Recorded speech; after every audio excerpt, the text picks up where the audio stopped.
الحمدلله والصلاة والسلام على رسول الله.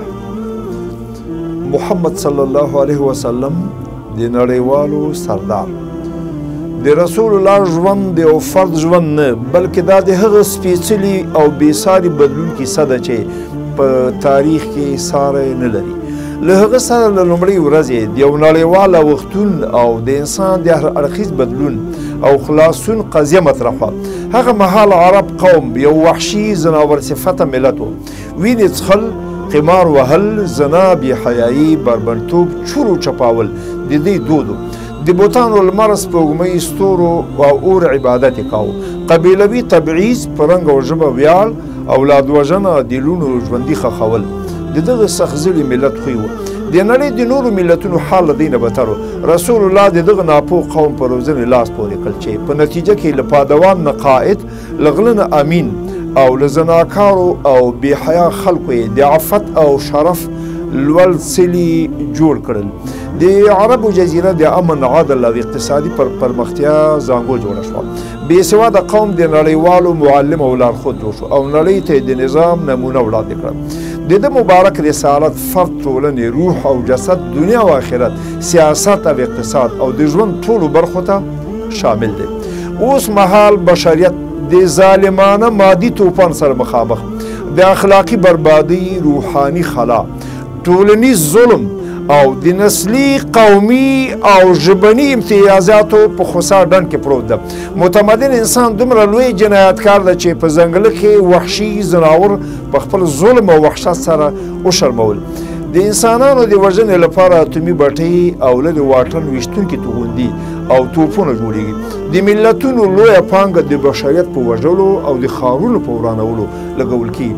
اوسنی بشریت یو ناجي او نړیوال لارښود ته اړتیا لري چې نړۍ له امن نه ډکه کړي او بشریت الهي تګلارې ته راوګرځي او انسانیت ته د مینې، محبت، شفقت او عدالت درس ورکړي. حقیقت دا ده چې هغه یوازې د رحمت للعالمین محمد مصطفی صلی الله علیه وسلم وروستنی نړیوال پیغام قرآن عظیم الشان او د رسول الله صلی الله علیه وسلم لارښوونې دي چې لالهان د بشریت به په غېږ کې د آرامۍ او سوکالۍ ساه اخلي. د نړیوال لارښود لپاره صفات. موږ مسلمانان په دې ټینګ باور لرو چې محمد صلی الله علیه وسلم د نړیوالو سردار دی. د نړۍ د ټولو ملتونو د مشرتابه لپاره الله تعالی انتخاب کړی دی. د نړیوال لارښود لومړی صفت دا ده چې هغه د کوم خاص نسل او ځانګړې طبقې د سوکالۍ لپاره کار ونه کړي بلکې هغه د ټولو انسانانو خیر خواهي، د ټولو ملتونو سوکالي غواړي او د هغه په وړاندې ټول ملتونه یو شان دي. دغه معیار د رسول الله په سپېڅلي ژوند کې سترګو کېده.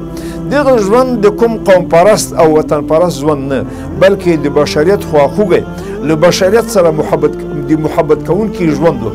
دغه په وړاندې حبشي، ایراني، رومي، مصري، عرب او عجم ټول سره ورونه او د برابر حقوقو څښتنان وو.